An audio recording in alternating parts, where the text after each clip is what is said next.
Kukwento ko lang kahapon, yung ulitin ko lang yung kwento ko kung paano nagsimula kahapon. Magandang kwento. Naglolo ko rin yung online, pero malaking tulong yung online, kaya idutugtong ko lang para sa mga hindi nagsimba rin kahapon. No? Kinukwento ko kahapon, may nakita ako nasa ambulansya. No? Habang nasa ambulansya, I said a short prayer. No? Pinagdasal ko lang, maiksing panalangin yung nasa ambulansya. Pagkatapos, pagkatapos, yun lang, pinagdasal ko lang, isang araw may lumapit sa akin sa misa. Sabi niya, Father, naalala niyo ba, may pinagdasal kayo sa isang nasa ambulansya? No? Sabi ko, palagay ko, oo, no? Paano mo nalaman na pinagdasal kita? No? Sabi niya, Father, nasa isang araw, nagmimisa ako sa online, nakita ko yung, hindi niya ako kakilala eh. Nakita ko yung mukha niyo sa online. Sabi ko, kilala ko to, nakita ko to ah. Sabi ko, tapos nun, nakita niya ako sa online, dahil doon, nalaman niya na may misa dito, pumunta siya dito, at sabi niya, kinuwento niya, tinanong niya sa akin, Father, pinagdasal mo ba ako sa ambulansya? Sabi ko, oo. Sabi niya, paano mo nga nalaman? Nung nasa ambulansya ako, nakita ko sa parang panaginip yung mukha nyo. At dinugtong ko.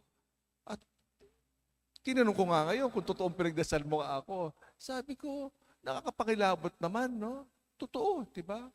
Pinapakita sa atin ng Diyos kung gaano kahalaga yung ating panalangin sa kapwa, di ba? Pinakikinggan ng Diyos yung ating panalangin. So, very mysteriously, that is how effective our intercessory prayers are. Yun ang kwento natin kahapon, di ba? Doon nagsimula. Pero hindi sapat magdasal ka lang. Huwag natin lanlangin rin, di ba? Kung talagang manalangin tayo, tunay na panalangin, ano ibig sabihin ng panalangin? What does prayer mean? Prayer is being one with Jesus. We are one. Talagang isa, di ba? And one of the words, one of the best ways to be with is with passion. Kaya compassion, com means with passion. Yung puso natin nag-aapoy with the passion of Jesus. Yung puso natin nakiging katulad niya. Compassion, with passion. At the opposite is without passion. Wala akong paki. Wala akong paki. No? Manigas ka dyan, wala akong pake. But to be truly human is to have passion. Umaapoy na passion, katulad ng pagmamahal ng ating Panginoong Jesucristo. The same passion with this widow. Kasi nung panahon ni Jesus, hanggang ngayon naman, pero lalo na nung panahon ni Jesus, pagbalo, widow, di ba? Ang hirap mamuhay.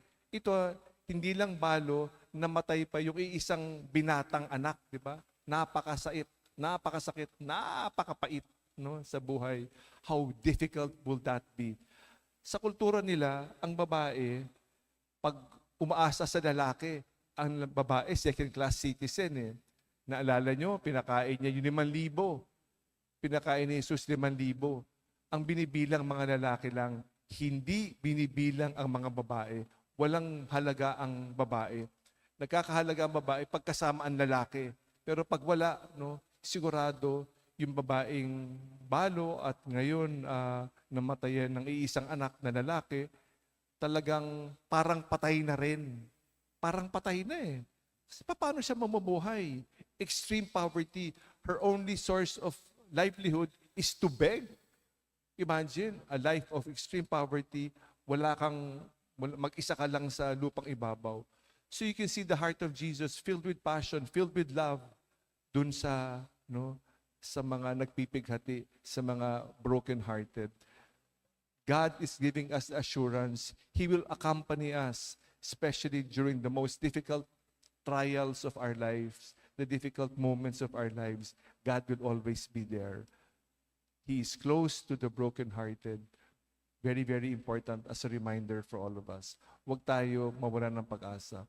We turn to the Lord. No? We ask Him, but He uses each one of us to be like Jesus, to accompany with passion His love. No?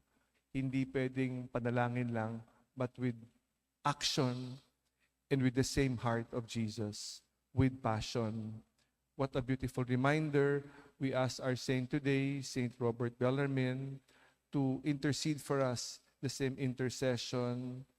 We ask Saint Anthony of Padua to give to each and everyone, especially for those in need. Amen.